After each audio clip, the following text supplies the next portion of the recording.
good afternoon, good evening from whichever time zone you guys are joining. And I'm so happy and excited for today's session, especially because it's a very awaited session where we're talking about how do we actually get models into production. So this is a highly recommended session. So any of you who are practitioners in data science and machine learning, do make sure that you attend through the end of the session. And we have a very special guest today, Rami. Hi, Rami. Welcome to the session today. Thank you so much for the invite. I'm happy to be here. I'm very excited to host you. So Rami is a data science manager and he is also an open source contributor. So he works a lot with open source technologies, and with his experience, he's been working on building models and like data science projects which are getting into production. So that's what he's going to be talking about today, about how do we put them in deployment and then make them being used in like real world. So I'm very excited for your session, Rami. I would probably like ask you to, like maybe introduce a bit more about yourself and like some of the projects that you have been working on. Sure, thank you. So I'm Rami Crispin. I am located in the Bay Area in California.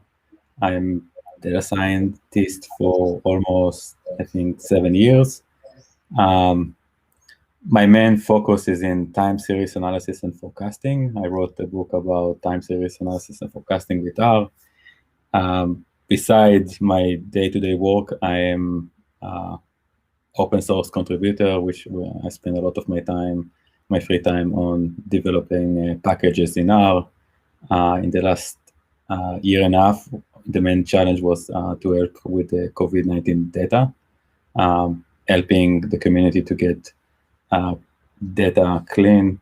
And that's what drove me to explore more about how to put in production web pipelines with open source tools. So that's kind of the focus of today's discussion. That's really amazing, Rami. Also, if you need to share your screen at any point in time, you can do so. And yeah. So yeah, let me just turn off all the notification and that we can speak. And there you go. So I will share my screen. I have a small presentation.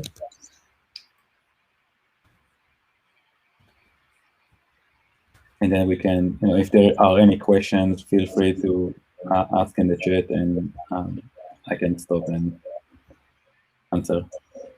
Yep, sounds good. All right. Great. So we have your screen online. So just let me know if you can see in a full mode. Yeah, it is visible. Yeah. Okay. All right. So let's kick it off. So the topic of today is how to deploy ML models into production, and I think the showcase that I'm going to show here is less about the machine learning models. It's more about how simple it is to put in production, more simple than people may think, and and what is the motivation to be able to put your models or your work in production with the use of open source and free tools. So with that, so I think I gave an introduction. I think that the main things that you should take in the context of this discussion and presentation, that I consider myself as a mediocre DevOps and data engineer. So obviously it's not my full-time job. I'm not a DevOps or data engineers, but I had to learn during my career how to have some capabilities. And we talk a little bit why any data scientist should try to get some to learn more about those functionalities in their work. So the agenda today, we start talk about the motivation, the why I got into creating this project. Talk a little bit about the architect behind of it and the tools I use. And again, like if there are questions, feel free to ask, and I will leave time toward the end of the presentation for questions. So with that, I will start before talking about going to the project, talk about the general work flow of a data science project. So typically you will start with some business problem. You're trying to solve some business problem, like how many unit sales your company is going to sales, customer churn, or some capacity planning. And then you typically, as a data scientist, you will use some programming languages. I put here R and Python, but it could be other languages. And after you understand the business problem, you will try to understand what data do you need, and you go to some API, database, or any other format of data, pull it. You may do some data transformation. You will store it in some different location. Maybe you create a Postgres database, and start from there to work on the data. And after you get the data and understand what you're trying to solve, you start to investigate the data by using some descriptive analysis with the use of data visualization, summary statistics, some hypothesis testing, and so on. And this is where the real fun starts. Like after you got the data, you can start to analyze, get insights. And those insights typically will use you when you want to create some predictive modeling. You may want to do some classification or forecasting or some regression to solve the problem. And I guess this is like where most of the data scientists love this part. And after you come with some conclusion, you build your model, you want to communicate your results. So you build dashboard or some report or create some API. I use different icons here, but it's not limited for those, of course, just for as example. And last but not least, you want to deploy your model into productions. And I think if it's part of the communication, if you cannot get visibility about your work, it's very hard to get the recognition from the different stakeholders about your products and your deliveries. So therefore, you should aim to deploy your output, your dashboard in some production format using some CI/CD. It may require to keep update the data. So there's going to be some live streaming. In big companies, going to be, if it's closed and it's inside the companies, may require some authentication and add some automation on top of it. I would say that 70% of your time you will spend on the first two steps, which is, it's hard typically to find the data after you understand the business problem. And then the rest you're spending on the descriptive, the predictive, and the deployment, which should be straightforward. In ideal world, you will be part of the team. You would have some business analysts that define the objective, the business problem, and then you will have a data engineer team that will help you to get the data. And then you just get the data. You may do some cleaning, but you won't have to worry about pulling the data from multiple sources. And you can do your analysis. And once you get your results, conclusions, and build some dashboard, you will have some DevOps team that deploy it in production. In reality, especially when you're working in small companies, you probably not have, you're not going to have a data engineers or DevOps. You may have a business analyst, and sometimes you don't. That you find yourself doing all those jobs. And essentially, I would say that a full stack data scientist is a one that can understand the problem, can pull the data, and go through all the process until deployment. And this is very challenging. Typically, folks that work in small companies or a company that are part of a small team of a 1 or 2, 3 data scientists, you may not have the support, and you kind of like force yourself to learn those things. And I think this is my journey about how I became learning how to deploy model in production, or how to work with data to pull it from APIs or different databases. And the future, if I need to give to myself some advice a couple of years ago when I just started my journey as a data scientist, the future is automation and productions.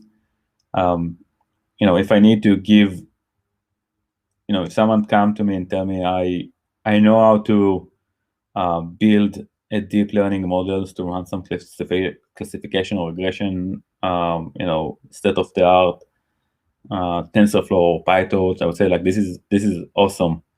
And if someone else will come to me, I know how to put a linear regression in production, this is a god. Like if I need to choose who to hire, it's probably the person that know how to put the work in production. And this is, I think, what makes data scientists are much more value in the market, the ability to be a full stack data scientist. So with that, let's jump for how to productionize open source projects. We start with the motivation.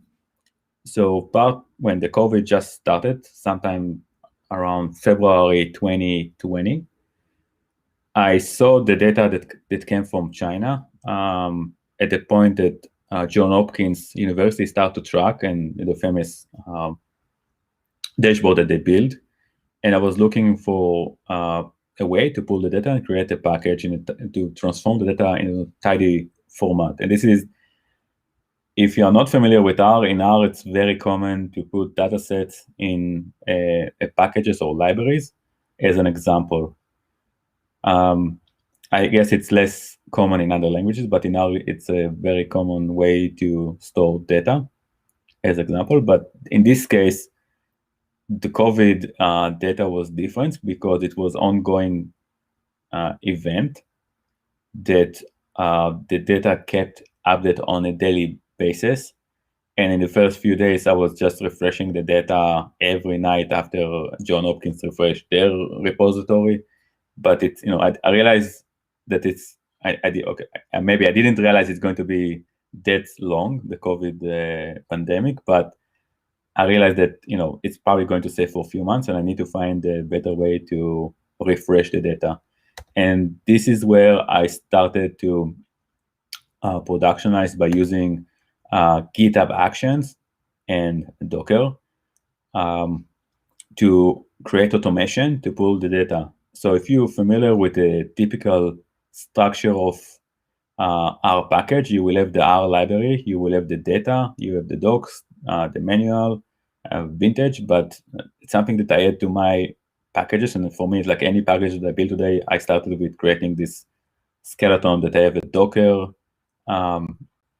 folder where I'm building the relevant Dockers and add the GitHub Actions. And for that, I also had this CSV folder that I dumped the clean data over there. So it was an interesting process. And I think that's what is great about open source contribution, that in some cases, what you learn in the open source contribution on your work as an open source contributor, you can apply on your work. In our case, what you learn on your work, you can apply on your open source contribution. In this case, I used to build pipelines before in my work with enterprise tools, but I never did it or thought about doing it for my open source projects. So at that time, I think it was also when just GitHub released GitHub Actions. So it was good timing, and the learning experience was really great. And then with that, I realized that I can use GitHub Pages to deploy dashboard. So the first deployment that I did of a fully automated dashboard that gets refreshed on a daily basis is the coronavirus dashboard that pull the data from the Johns Hopkins and provide some visualization and with GitHub Actions and Docker, and deployed on top of GitHub Pages.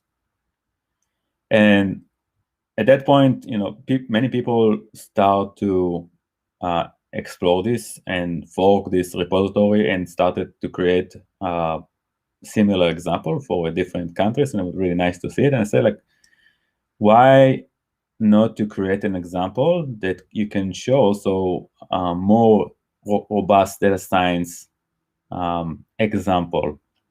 And I decided to, since I'm mainly in the domain of forecasting, to create an example of a dashboard that pull hourly data every hour and generate a forecast with a machine learning model. So this dashboard, the US electricity, pull the electricity data, refresh the data every hour, and every 3 days it's run a machine learning models from the H2O package to create the next 3 days forecast. So what is this dashboard?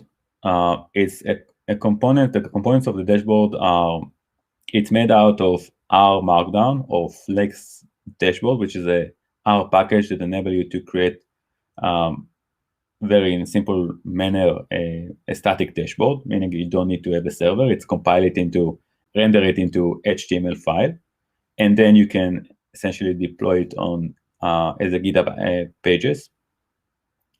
And I'm using here Plotly to create interactive visualization, and the dashboard get refreshed and rendered every hour.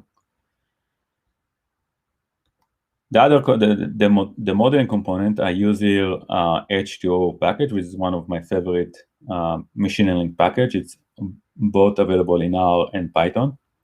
I use here generalized linear model. Typically for forecasting, I will use the traditional time series models, statistical models like a linear regression or ARIMA or Winter. But in this case, because it's hourly data and there are a lot of features, I decided to use GLM, which enable you to do also feature selection, which is much more robust with a combination of ridge and lasso regression. That's the ElasticNet model. The feature that I use to create a forecast, the seasonality, the hour of the day of the week, the month, and so on. I also added the trend. I use legs, which is becoming like AR process.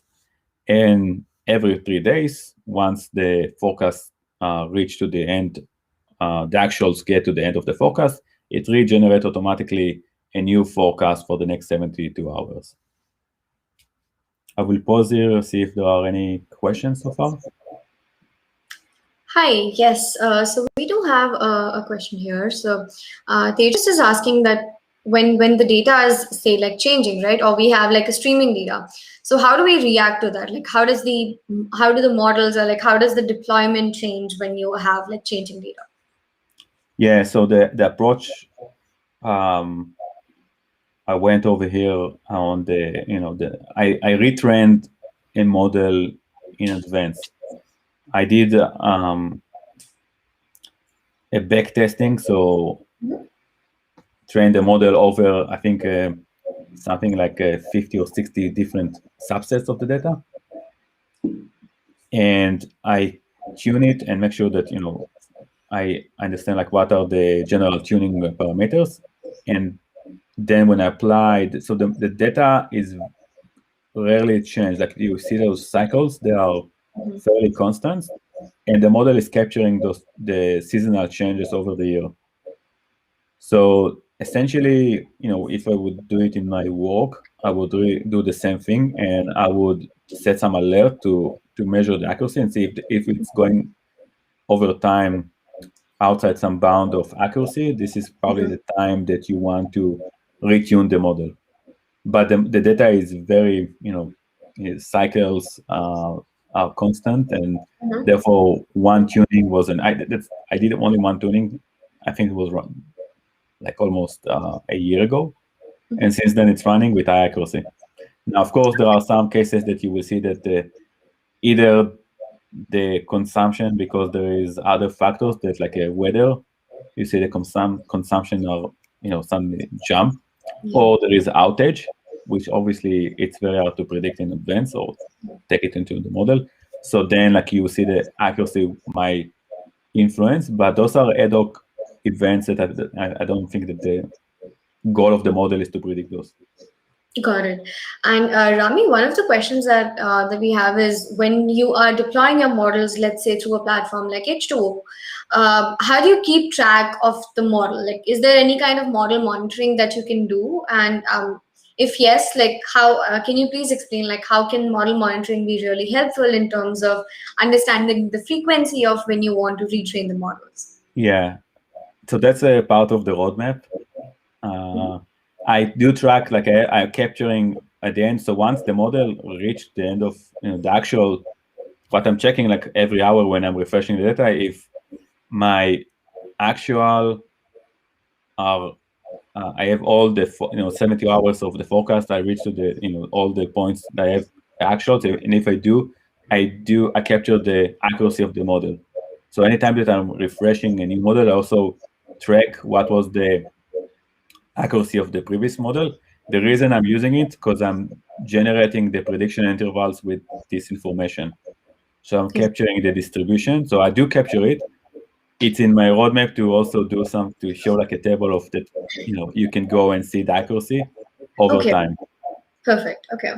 Definitely something if this is because it's a side project and I Yeah. limited with time, so it's not I don't have the resource all the time to spend, but that was I think I put it in the roadmap. It's definitely something I would do if it was a live model at my work. Model, yeah, that makes sense. So yeah, I just wanted to mention that because in real world use cases, right, like when we have these models in production, there is a frequency with which data comes in. Like it's either like we have say like 100,000 rows coming in every single day, or it could be through a week, or the frequency could be different, and based on that the model retraining could also vary. Like you might need to retrain your model every day, or it could be like once a year, and that frequency could change based on how the model drift is performing. So Yes. that's what I wanted to mention. But yeah, this is good. You can continue from here, Rami. Maybe I will add more context why I don't retrain every time. Also, first, you don't need to retrain every time, but you definitely can set a cadence. Like let's say that you retrain it once in a month with for GitHub action, another action, another work. That you Yeah. say every month I want to retrain it. You need to remember this is also a free tools that are limited with the resource. You get a certain amount of hours that you can use those free resources. So I didn't want to spend them on the training, but definitely if I didn't have the bound of the resources, so I would also add this as a just to show Agree. that you can do it. Yes. Also, Rami, like when you were building the dashboard, what kind of expertise do you think is needed to build these kind of dashboards? So if you are using R, it's a very straightforward because you have the R Markdown package, which I think is like one of the things that make R a great language, which enable you to create those HTML dashboard without knowing a single line of HTML. It's just we give you the framework, but I definitely think that you have something equivalent in Python. Yeah. But again, so to your question, I think you need to have some knowledge about static dashboard because this is not running does not require a server. So unlike R Shiny, which is an interactive dashboard that's running with a server, or Mm-hmm. Dash, Plotly Dash, that also similar to Shiny, that you need a server. This one is just HTML, and I can go in more details later on about Yeah. how Sure. how does it look. Sure. Sounds good. So you can continue from here. Cool. So that's the model, but I think the point here was not talking about the machine learning models or how fancy the model. But this time, you know we can continue about how fancy the model, but it's becoming some at the certain point boring. And I think the point here is to talk about the architect or how we deploy it. And this is, I think, the point I want to show in this presentation, how you take your model into production. So this is the general framework. So it starts with GitHub Actions, which is the scheduler. It's set, you can set when do you want to run some job, and it enables you to get some machine. You can, in this case, you can choose between Linux, Windows server, or Mac OS. And then accordingly, you need to set your environment. So therefore, I'm using here Docker. I'm using Ubuntu. And on top of it, I'm deploying it with Docker to set all the dependency that I need to run the R job. R is the main driver. With this, I'm running the models, creating the visualization and dashboard, and then render it and deploy it. But I also use Bash as a helper, which, if you're not familiar with Bash, it's a scripting language that enables you to run script as you're in the command line, as opposed to run it in the command line by line. You can run multiple, essentially build a script to run on the command line. And when you're working with Linux, it's very efficient to run your code with some type of language like Bash. For data parsing, I'm using JQ. It's a great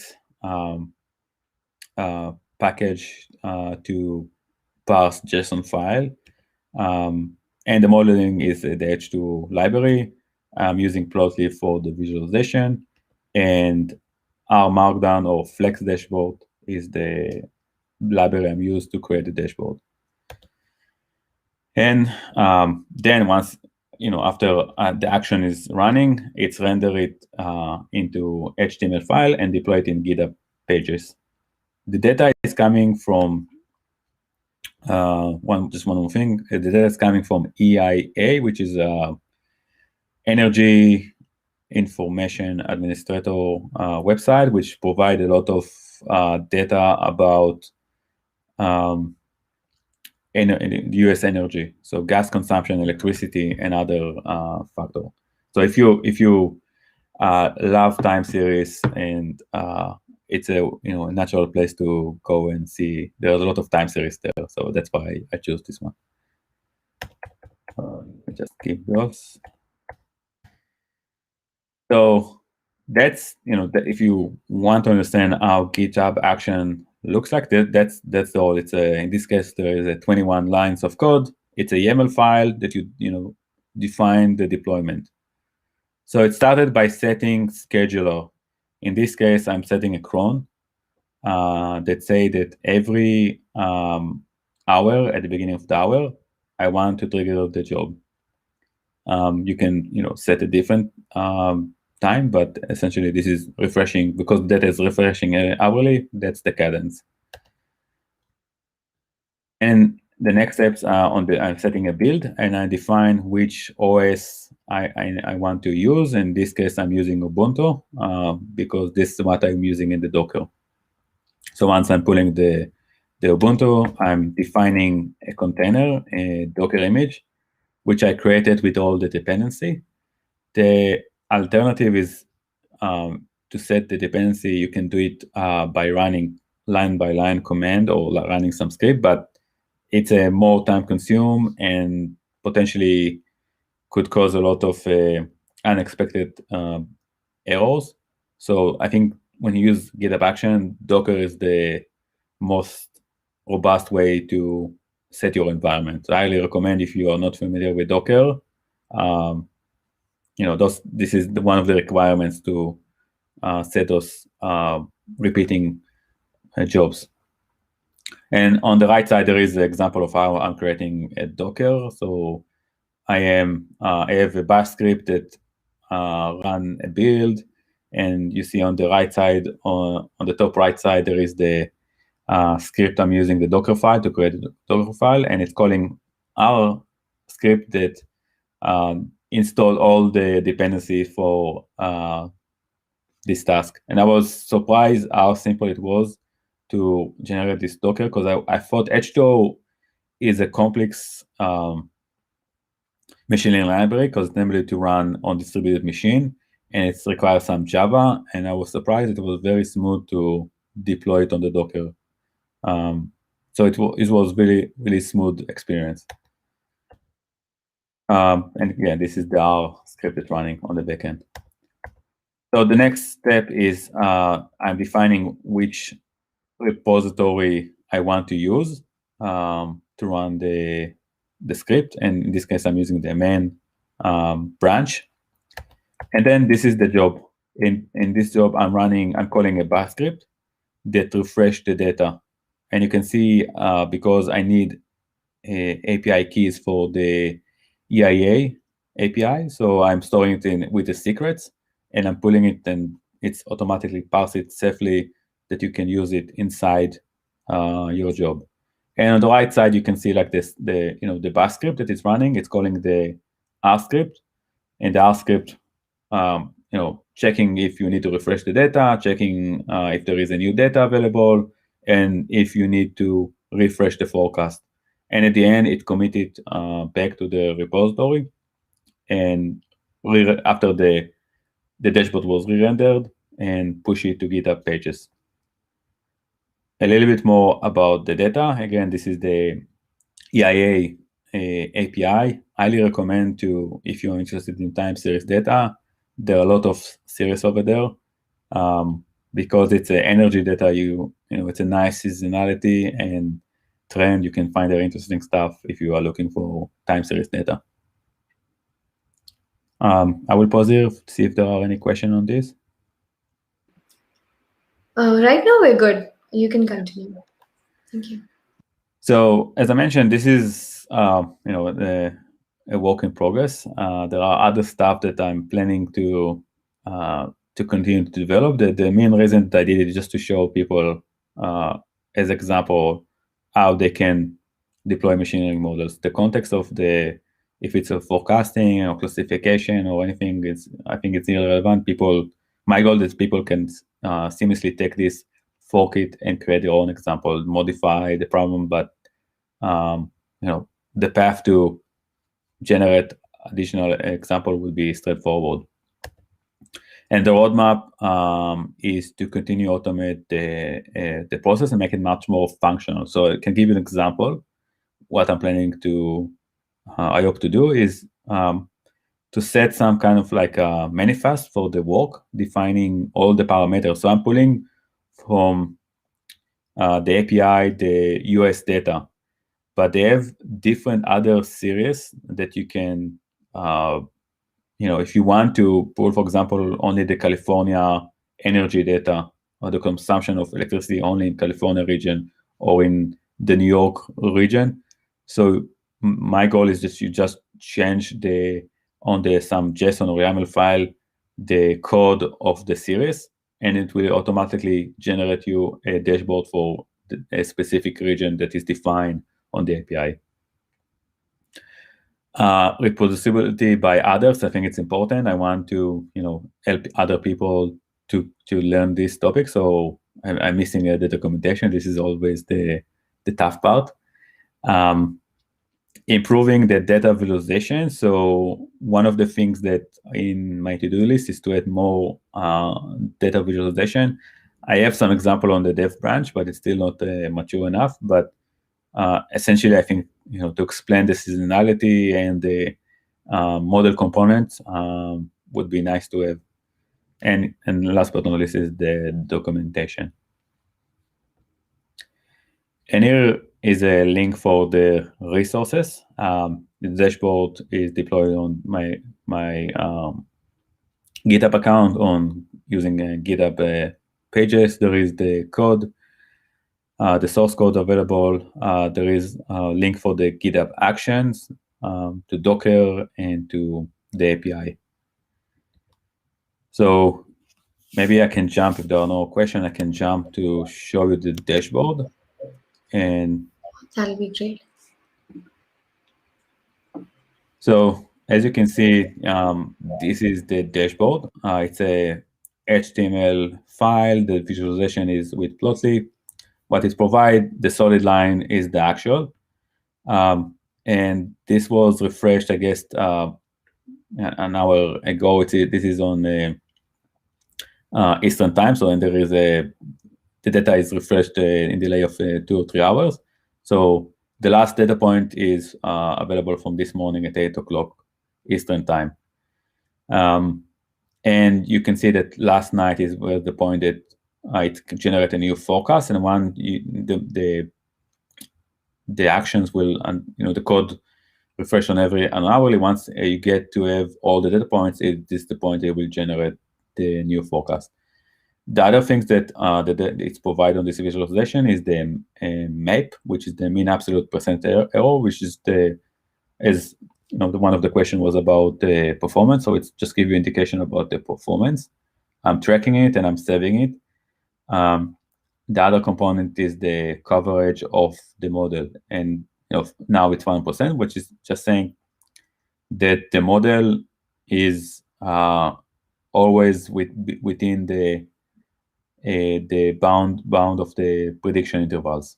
So you want to track it that you are not going far away, or most of the time you are within the coverage, and if not, this is also another indicator that your prediction intervals are not really representing the true story. The other information that the dashboard provide is the net generation by the energy source. And you see there is a couple of hours delay between the actuals and the generation, but this is the way that it's provided by the API. And you can see the distribution between different energy sources. So for example, wind, solar, natural gas, nuclear, and others. We can go and check the code just to show you how action is working.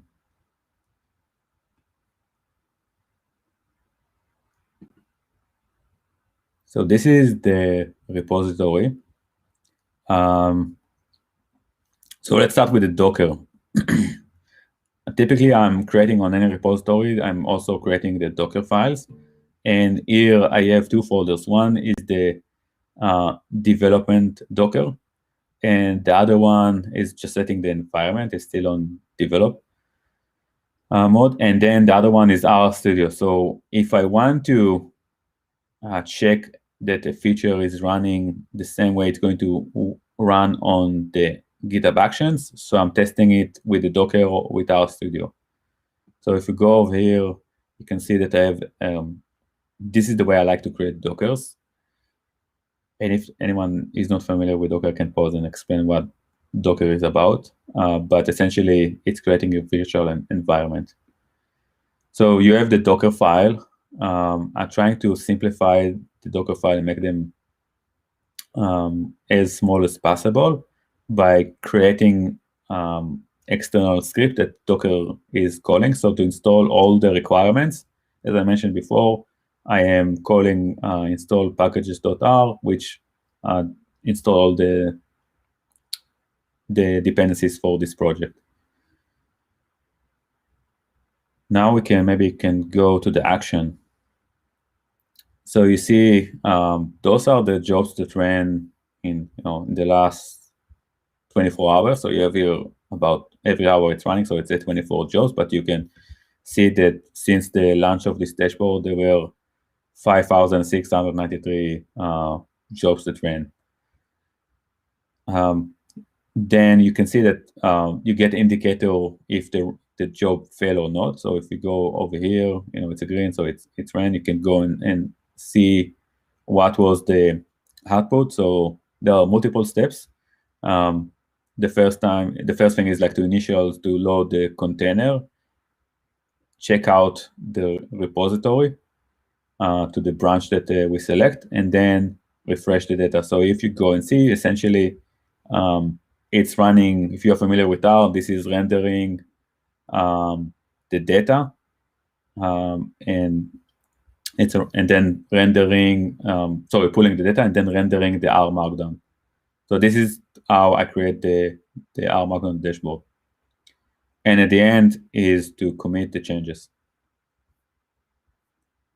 One important thing that you're working in this environment is to set messages. So I set those. You see, it's a colored message that kind of like make it easy to debug if you have some issues. You can immediately see where it's failed or not. So if it's green, it's okay. If it's red, it's some error. And we can see the script. The script should be here. So All your actions are in the .github workflows library. And in this case, I have one. But as I mentioned before, it's a straightforward. You set a YAML file that trigger a job every hour. Before I pause for a question, I just want to address one of the questions about the dashboard. So to install a GitHub page, you need essentially to generate index.html file, which typically is the way to run the main page for HTML document. So I created R Markdown named index.rmd, and when I render it, it's generate index.html. And if you want to see how the dashboard looks like, this is the code. There is like the setup, and then each chunk is a different component in the dashboard. So you see this is the main forecast, and if you go over here and check, you see this panel is corresponding for this chunk of code.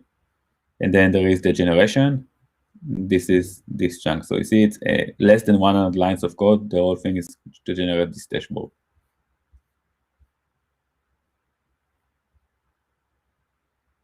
So I will pause here, see if there are any questions. Yeah, so one of the questions we had is like, while we are using like GitHub, right? Like GitHub is one of the ways that you can use dashboard, like use in dashboards. So is there like any other way that people can use? So one person has put this in the chat that for building dashboards, they were not allowed to use GitHub in their organization. So is there any other website where you can host dashboards with authentication? Yeah, so essentially, and this is more, I think, something that I have less experience, but any place that you can host HTML file and share a link, expose the link, you can take your HTML file that you created, whether it's in this case it's R Markdown that generate this HTML or any other, you can write your own HTML files. If you have the option to expose it, then it's straightforward. It's the question like you need to. I know that there is some issues on deploying on GitHub Pages in enterprise version because of there is some of the packages there are some security issue with them that probably the automatic system shut them down. So I'm familiar with this problem. I'm not familiar. So in my case, my work, I'm using RCD Connect, which enables me to deploy, but you just need to have the options to deploy HTML file, and from there it's straightforward. Got it. Okay. And we have one more question. So they're saying that you said being able to put a model in production is very important. So what advice would you give to somebody who has taken some machine learning and graduate mathematical courses, but has very little knowledge on how the deployment tools work? So how do they upskill? I found that the best way is like, if you don't know something, go and build it. Yeah. Go try to build it. I would say that the tools that you probably want to learn and you need to explore, right? But I can tell you in front, like what I would recommend people to learn is Docker, which is agnostic no matter what language you're using, Python or Julia or anything. And then GitHub has a great documentation, and there are a lot of people that are doing tutorials. So I think if you understand how the interaction, like what Docker is about and how to use it, GitHub Action is just one tool. You can then go to other tools. Like once you understand the concept of, you can go to AWS, to Azure, or Google Cloud, or any of those platforms that give you the options to deploy. Absolutely. So yeah, those are probably the questions that we had. And okay, so this is an interesting one. So they're just asking that, what were probably some of the challenges which you had come across, like when you were like building or like, putting any machine learning models into production, that initially you would have had some challenges before you had the like art of perfection, right? So what were some of the challenges which you feel somebody might find as a first timer when they're trying to put models into production? Yeah, when you're coming and deploying and it's not behave as you expected, that's at least the beginning it's happened a lot. Yeah. I think the main challenge was the problem of the environment, right? You develop locally in your machine and then you deploy it on a different environment, and that's kind of like the lesson learned from the COVID-19 data that at the beginning I was loading a pre-built R environment from the R Studio provide. Then I had to go install libraries, and that was a difference. Like if there is some, this is a good example in R that when you release a new package, a new version, there is the source and the binary versions, and I forgot which one is. It takes like a couple of days until it's available in Crane that you can pull it from the source. Yeah. But it showed that it's available. So you say, I want to install dplyr, and it's see that in Crane in the mirror that version 1.505 is available, but then it's trying to go to pull the source, and this is in the first few days are not available, and then it's crash. So going back to the Docker, go learn Docker, leave everything what you're doing. If you don't know Docker, that's the best advice I can give people. Docker is super important.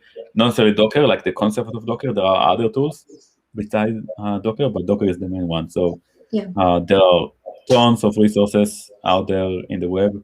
YouTube is full of them. I learned my way through YouTube. And again, Docker was designed, I think, more in taking into account like software engineers, this type of computer science, less data science, but then it became like a great tool for data scientists as well. So setting the environment is the main challenge. If you cross this bridge, you're good. Yeah, I absolutely agree to you on that, because as you mentioned, when you're putting things to deployment, one of the major challenges is that if your production environment is different from your dev environment, right? If where you are planning to deploy it has different versions of the packages, or if it doesn't have the right kind of package, and that's where containers like Docker is very helpful. So I saw that a few people had commented on the chat that they wanted to know more about Docker. I would highly recommend you reading more about it, because it's a really important topic, and it's a really important thing to understand and use and get accustomed to it when you are working with anything being put in deployment, because that's what's going to help you get an environment which is sort of encompassing all the required packages, all the right versions, all the right kind of resources which you need for a particular model to run on a production environment, compared when being shipped from a dev environment. So that's something which is really important. So I would highly encourage people to go read about it. And also as Rami mentioned, try it hands-on. You're not going to learn till you actually make mistakes and make those errors, make those attempts, and trying to deploy your own models. You can start something very simple, just probably build a basic model and try to put that into production and see how the process looks for you. It need not be a very complex model. And again, there are a lot of open source toolkits which help you put models into production, along with any other cloud providers which also give you trial versions for you to put models into production and look for it. So yeah, those are probably some of my tips as well. And okay, I don't there's another question. Starting with small, not complex, I think is important. If you don't have don't try to boil the ocean. Exactly. Very simple. When it's work, go to more complex. Absolutely. So there's this interesting question which I saw in the chat, Rami. So they're saying that when you're working with big data, do you still prefer using classical machine learning or deep learning methods? So I mainly work with time series data, and in time series data in recent years there are a lot of flow for machine learning. People are moving for machine learning. I always think about it as you need to define your goals, Mhm. and based on the goals, you need to choose the modeling. One of the things that I always advocate for people that using machine learning models or general modelings, when you are evaluate the performance of your models, you need to also evaluate the time that is and the resources that require to run those. So, for example, if you are usually when I'm training models, and I want to scale, I'm using type of AutoML that I develop, like running multiple back testing with multiple models and evaluate the performance, like some type of running multiple models with cross validation machine learning, and then select the one that perform best on the testing partitions. Yeah. So I always, when you evaluate the performance of a model, you want also to evaluate also how long and how many resources you need to run this model. Because if you are running a model for 1 hour and it's improved your accuracy in a really fraction of percent compared to linear regression that will run in a fraction of a second, you need to ask yourself, does the amount of resources I'm spending to get this fraction of improvement worth it? Yeah. Or not? Yeah. If you are in a domain area like algo trading, or that you need to get a really accurate decision, so then yes, maybe it's worth to invest in more advanced modeling and spend more time on the compute side, but it's come with some cost, right? So there is a trade-off. So for example, if you now need to forecast 100, 200, or 1,000 series, how do you scale it up? Can you scale it up with your resources or not? That's the question I think that people should ask them. Yeah. Makes sense. That's completely something I agree with. So yeah, this is great. Like, I think we have exhausted all the questions that we have in the chat, and thank you so much, Rami, for like having such a deep dive talk about the models that you have put into production, and the resource that you shared is very helpful. So if you guys want to learn more about like the project that Rami worked on, we have added the links below in the description, so you can go and check the code that he's put up on GitHub. And if you have any more questions, feel free to put that on the chat as well. Like even after the live session is over, it's still going to be uploaded on YouTube, so you can put in all your questions in the comments below, and I'll make sure that I'll read through those comments and like get back to you on your questions. So, great. Thank you so much, Rami. Have a good one. Thank you so much for the invite. Thank you everyone that joined. Have a good one. Bye.